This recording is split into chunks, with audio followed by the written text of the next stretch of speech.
नमस्ते। आज हम एक बहुत ही दुखद घटना पर ध्यान केंद्रित कर रहे हैं। एयर इंडिया उड़ान AI-171 का हादसा, जो 12 जून 2025 को हुआ। हाँ, नमस्ते। ये वाकई एक झकझोर देने वाली घटना थी और हमारे पास इससे जुड़ी काफ़ी डिटेल्ड जानकारी है जिसके आधार पर हम आज बात करेंगे। बिल्कुल। तो कोशिश यही है कि इस जानकारी से मुख्य बातें समझें कि असल में हुआ क्या था, कैसे हुआ, कौन लोग इसमें शामिल थे और इसका क्या महत्व है। हाँ, तो चलिए शुरू करते हैं। चलिए। शुरुआत एक बहुत ही चौंकाने वाले तथ्य से करते हैं।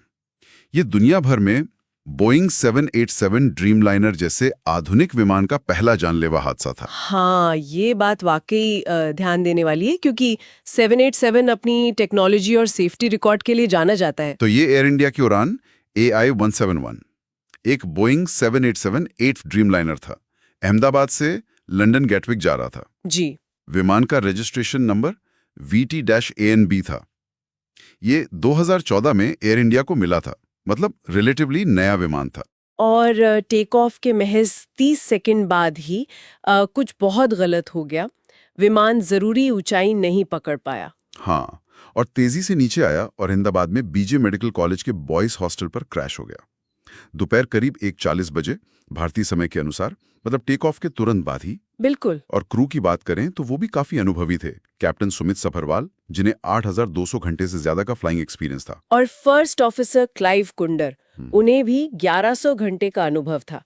कुल 12 क्रू मेंबर्स थे। जी। अब आते हैं सबसे मुश्किल हिस्से पर, जान माल का नुकसान।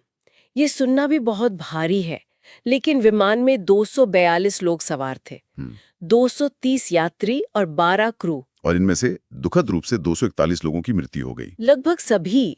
और त्रासी सिर्फ विमान तक ही सीमित नहीं रही। नहीं, बिल्कुल नहीं, क्योंकि विमान हॉस्टल की इमारत पर गिरा तो जमीन पर भी जाने गईं। कम से कम 38 लोगों की मौत हुई और 60 से ज्यादा घायल हुए। ये तो बहुत ही भयानक है। मतलब हवा में और जमीन पर दोनों जगह भारी नुकसान। जी। यात्रियों में कौन कौन शामिल थे? हाँ, मिली जानकारी के अनुसार 169 भारतीय नागरिक थे, 53 ब्रिटिश, 7 पुर्तगाली और 1 कनाडाई नागरिक थे। आंकड़े वाकई दिल दहलाने वाले हैं। इतनी बड़ी तबाही के बीच एक अविश्वसनीय कहानी भी है, एकमात्र जीवित बचे व्यक्ति की। हाँ, विश्वास कुमार रमेश, एक यूके नागरिक, सीट 11A पर थे। ये अकेले सर्वाइवर हैं इस हादसे के। ये कैसे हुआ? मतलब ये अविश्वसनीय है। बताया गया है कि वो टेक ऑफ के दौरान सो रहे थे और जब विमान टूटा तो वो किसी तरह बाहर निकल गए। चमत्कारी कहेंगे इसे। उन्हें चोटें आई? हाँ, चोटें आई हैं, अस्पताल में भर्ती हैं, लेकिन उनकी हालत स्थिर बताई जा रही है। ऐसे हादसों में किसी का बचना, वो भी इस तरह, बहुत ही रेयर होता है। हादसे के बाद बचाव कार्य कैसे चला? सबसे पहले तो हॉस्टल के जो छात्र थे, निवासी थे और मेडिकल स्टूडेंट्स, वो लोग फौरन मदद के लिए दौड़े। हाँ, क्योंकि वो घटनास्थल पर ही थे। बिल्कुल। उसके बाद फिर फायर फाइटर्स, पुलिस, NDRF की टीमें और सेना भी पहुंची। रेस्क्यू ऑपरेशन काफी बड़ा था। और शवों की पहचान में भी दिक्कतें आई होंगी। हाँ, हादसा इतना भीषण था कि कई शवों की पहचान के लिए DNA रिकॉर्ड्स का इस्तेमाल करना पड़ा। प्रधानमंत्री और गृह मंत्री ने भी घटनास्थल का दौरा किया था। एयर इंडिया की तरफ से कोई घोषणा हुई? हाँ, एयर इंडिया, जो अब टाटा समूह का हिस्सा है, उन्होंने मृतकों के परिवारों के लिए 1 करोड़ रुपए और जो एकमात्र जीवित बचे हैं, विश्वास कुमार रमेश, उनके लिए 25 लाख रुपए मुआवजे की घोषणा की। और वो फ्लाइट नंबर AI-171172 उसे स्थायी रूप से रिटायर कर दिया गया है। अब सबसे बड़ा सवाल, आखिर हुआ क्या था? जांच कहां तक पहुंची है? ब्लैक बॉक्स मिले हैं? हाँ, ये अच्छी खबर है कि विमान के दोनों ब्लैक बॉक्स FDR यानी फ्लाइट डेटा रिकॉर्डर और CVR यानी कॉकपिट वॉइस रिकॉर्डर रिकवर कर लिए गए हैं। तो जांच कौन कर रहा है? भारत की AIAB, मतलब एयरक्राफ्ट एक्सीडेंट इन्वेस्टिगेशन ब्यूरो, वो लीड कर रही है, लेकिन इसमें कई अंतर्राष्ट्रीय एजेंसियां भी मदद कर रही हैं। जैसे? यूके की AIAB, अमेरिका की NTSB और जाहिर है विमान बनाने वाली कंपनी बोइंग और इंजन बनाने वाली कंपनी GE, ये सब जांच में शामिल हैं। और एक बात सामने आई थी कि मेडे कॉल हुई थी। हाँ, ये बहुत महत्वपूर्ण है। टेक ऑफ के फौरन बाद मेडे कॉल की गई थी। ये दिखाता है कि क्रू को एहसास हो गया था कि कोई बहुत गंभीर समस्या है।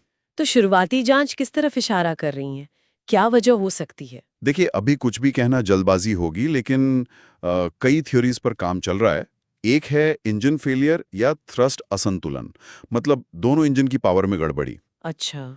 दूसरा ये देखा जा रहा है कि कहीं लैंडिंग गियर ऊपर नहीं गए, मतलब नीचे ही तो नहीं रह गए थे टेक ऑफ के बाद। ओह, उससे भी दिक्कत हो सकती है। हाँ, उससे ड्रैग बढ़ता है।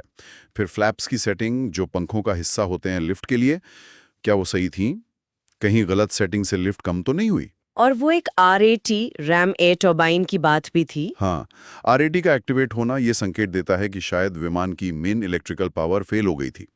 ये एक इमरजेंसी पावर सिस्टम है, तो मतलब कई सारी तकनीकी दिक्कतें एक साथ। ऐसा लग रहा है। ये सब मिलकर एक काफी कॉम्प्लेक्स टेक्निकल फेलियर की तरफ इशारा कर रहे हैं। इसी वजह से डीजीसीए ने एयर इंडिया के सभी 787 विमानों की खास तकनीकी जांच के आदेश दिए हैं। लेकिन बेड़े को ग्राउंड नहीं किया है। नहीं, फिलहाल बेड़े को ग्राउंड नहीं किया गया है, पर जांच चल रही है। तो संक्षेप में कहें तो ये एक बहुत ही भयानक विनाशकारी हादसा था, जिसने न केवल विमान यात्रियों और क्रू को प्रभावित किया, बल्कि जमीन पर मौजूद लोगों को भी। निश्चित रूप से।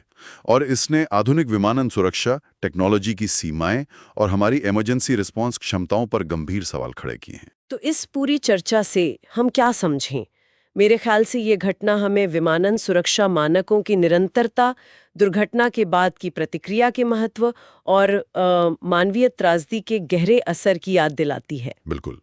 और उस एकमात्र जीवित बचे व्यक्ति की कहानी इस भयानक अंधेरे में भी कहीं ना कहीं मानवीय जीवटता और लचीलेपन की एक असाधारण मिसाल है। चलते चलते एक सवाल शायद हम श्रोताओं के लिए छोड़ सकते हैं। क्या इतनी एडवांस टेक्नोलॉजी वाले विमानों में भी किसी अप्रत्याशित तकनीकी खराबी या शायद मानवीय चूक की संभावना हमेशा बनी रहती है? और अगर हाँ, तो भविष्य में ऐसी त्रासदियों को रोकने के लिए हम सब मिलकर, मतलब एविएशन इंडस्ट्री, रेगुलेटर्स, हम सब और क्या बेहतर कदम उठा सकते हैं? ये सोचने वाली बात है।